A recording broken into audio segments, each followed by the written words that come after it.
na mamasyal ako sa India nang bigla akong nakakita ng isang zebra.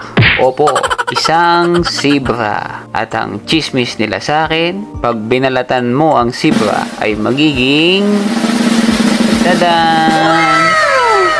Ito ay isang KTM Duke 390 2024 model. Yan. Ito na po ang pinaka-latest at pinaka-brand yung model ng Duke nila para sa 2024. Sabi nila halos lahat daw sa kanya ay binago na. Asing all new model ika nga ang tawag nila sa motor natin. Kumpara mo daw dun sa luma ay mas pina-high-tech, mas pinagaling, mas pinatindi ang motor na ito. Well, umpisahan natin ito sa kanyang makina. Ang kanyang makina ay binaak ko na para makita nyo ng mas maganda. Maganda na naman ang magsalita. Ang makina niya ay meron ng 399cc. Yan. So, hinabaan nila ang stroke para ma-achieve yun. Yun ang pagkakaintindi ko. Nung hinabaan nila ang stroke ay tumaas din ang kanyang torque. Yan. So, lumaki na yung cc niya, powerful engine, tapos high torque pa. Single cylinder, liquid cool, double overhead cam, fuel injection, at merong 6-speed transmission. Yan. 6 pa rin ang kanyang kambyuhan. Pagdating sa suspension, meron siyang WP inverted fork. Yan. WP po yung model ng kanyang fork. Tapos, yung fork na yun ay adjustable na. Adjustable ang rebound at saka ang compression. Compression ba yun? O inbound? O basta adjustable yun. Dalawa yung na-adjust sa kanya. Meron din siyang single disc brake na may gulong na 110/70/17. At ang rear shock naman niya ay WP din. At adjustable din to ha. Meron siyang 5-click setting. O, di ba? Ganda na ng suspension nito. May single disc brake din at meron siyang gulong na 160/50/17. Yan, di ba? Malapad, oh. At nagwo-workout din tong motor na to kasi malakas ang kanyang makina kaya siya ay may abs. Yan. Ang pagkakaintindi ko sa abs niya ay parang may dalawang setting. ABS na all standard setting at saka meron siyang Supermoto ABS. Well, hindi ko alam kung anong ibig sabihin ng Supermoto ABS na yon. Kung sa paanong function siya gumagana. At dahil dyan, meron din siyang TCS. Well, alam nyo naman kung anong ibig sabihin ng TCS. Traction Control System na naman, no? Diba? Ang ganda niya, no? Traction control, ibig sabihin para yan sa mga spinning na mga mga gulong ninyo, yung mga spin ng gulong ninyo is kanyang binabalance depende kung naka on o naka off ang inyo para magbalanse ang ikot ng unahang gulong at hulihang gulong ninyo. Saka nga pala, yung mags nga pala nito is mas pinagaan. Ano daw to hollow hub ba yun tawag nila?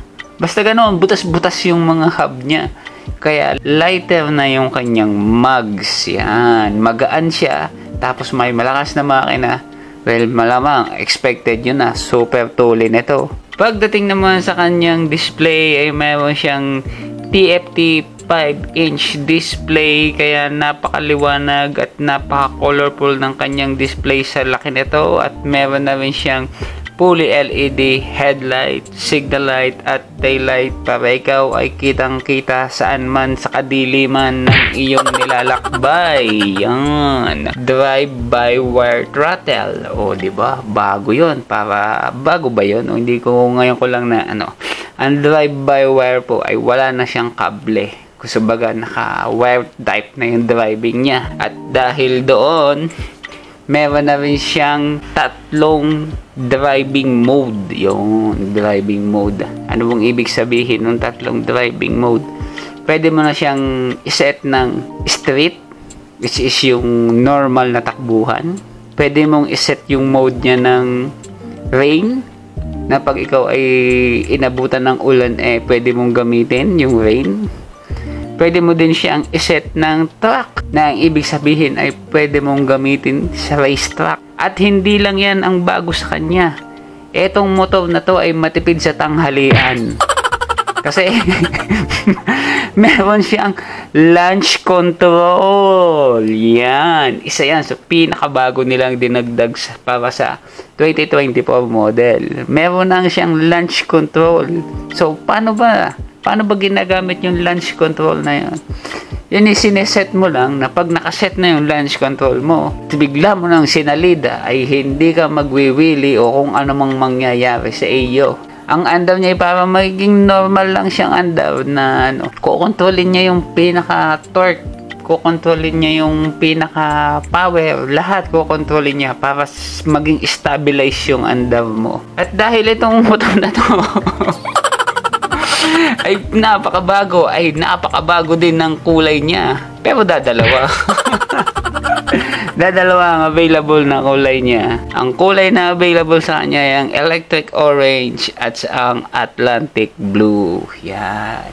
Yan lang naman ang kanyang available para sa kanya. So, ayun. Ayun yung mga basic details para sa bago nilang motor. Ang 2024 KTM Duke 390. Yan. Pinataas na CC, pinalakas na makina, pinagaan sa pamamagitan ng mga lighting Tsaka nga pala yung frame niya bago na rin yung frame niya iba na rin yung klase ng niya Pirellis frame pa rin siya, kaya nga lang nakaroon na siya ng 2-part. Ginawa nilang yung simula sa may upuan mo, yung pinaka subframe ay aluminum cast. Yan, ibig sabihin ng aluminum kasi buo na siyang aluminum na hinulma para sa upuan. Yung po ang ibig sabihin ng aluminum cast. Aluminum cast na yung buong upuan na yon hanggang doon sa may passenger seat. At ang isa pa nilang binago dito nga pala ay itong swing arm. Yan, bago na rin ang kanyang swing arm. Kung dati ang swing arm niya, ang shock ay nasa gitna. Ngayon ay ginawa na nila sa tabi. Nilagay na nila sa tabi yung swing arm ngayon. Yan. Tapos isa pa dito na nilang binago ay itong headlight nila. Nilagyan nila ng makabago at futuristic futuristic styling. Yan. Meron na siyang parang ilaw sa gilid. Yan standard na para sa 390. Yan, yung parang ilaw na apat na yan sa gilid na yan. Para siyang light indicator, Tapos, eto pa nga, yung pinalighten nila na mugs. Pinalighten na mugs. Yan. Una't likod yan, parang nakahalo lang yung loob. Sabay parang kita mo na yung butas na yung mugs niya. Pero matibay naman. Yan nga. Sabagay, design na siya para maging magaan yung motor mo. Maging lighter yung motor mo. Yun na yung tinarget nila dito. Tapos, ang isa pa dito nga, dahil nga siya ay drive-by-wire, optional na. O optional ba tawag doon? Pwede mo na siyang lagyan ng mga auto-blip o quick shift na yan. Pwede mo na siyang lagyan kasi drive-by-wire na siya eh. So, etong motor na to ay pwede mo na siyang lagyan ng mga ganon kasi electronic control na kasi siya eh. So, ano pa ba ang pwede kong masabi dito sa motor na to? Well, wala na akong masasabi pa sa motor na to. Siguro ang hindi ko na lang manasabi dito is yung presyo. Kasi wala pa siya talagang presyo. So, 2024 model, well, abangan natin kung magiging magkano to para sa 2024 na issue nila. Asahan na natin na magiging mahal tong motor na to kasi sa dami ng bago sa kanya. Yung bagong makina, bagong chassis, bagong feature, halos lahat talaga nabago na eh. Halos lahat binago na talaga nila para sa model na to. So, ayun. Yun lang ang masasabi ko para sa bagong motor na ito. At talaga namang napakabago talaga nito. Presyo na lang ang kulang at magkakaalaman na kung may nanalo na. So, yan ho ang aking masasabi para sa motor na ito. At talaga namang napakabago, napaka high-tech, way beyond talaga namang lahat nandito na. So, yan ho ang aking masasabi para sa motor na ito. Well, abang-abang tayo kung anong mangyayari dito sa motor na to. kung magkano ang magiging presyo nito. Yun na lang talaga ang kulang para sa motor na to Kasi wala pa talaga siyang price na nilalabas. Kasi nga po 2024 pa siya. Hanggang dito na lang at abang-abang pa tayo at ng mga bago pang balita o mga chismis ko pang makukuha. Mayroon pa ako isang kinakalkal hindi ko pa lang tapos So pagka isang araw. So yan na ho. Dito na ako natatapos ang ating daldalang ito tungkol dito sa bagong KTM Duke 390. So hanggang dito na ho. Si Butot kayo pa nanonood ng aking channel. Marami pong salamat at umantabay pa sa mga madaming pang chismis nating pag-uusapan. Salamat!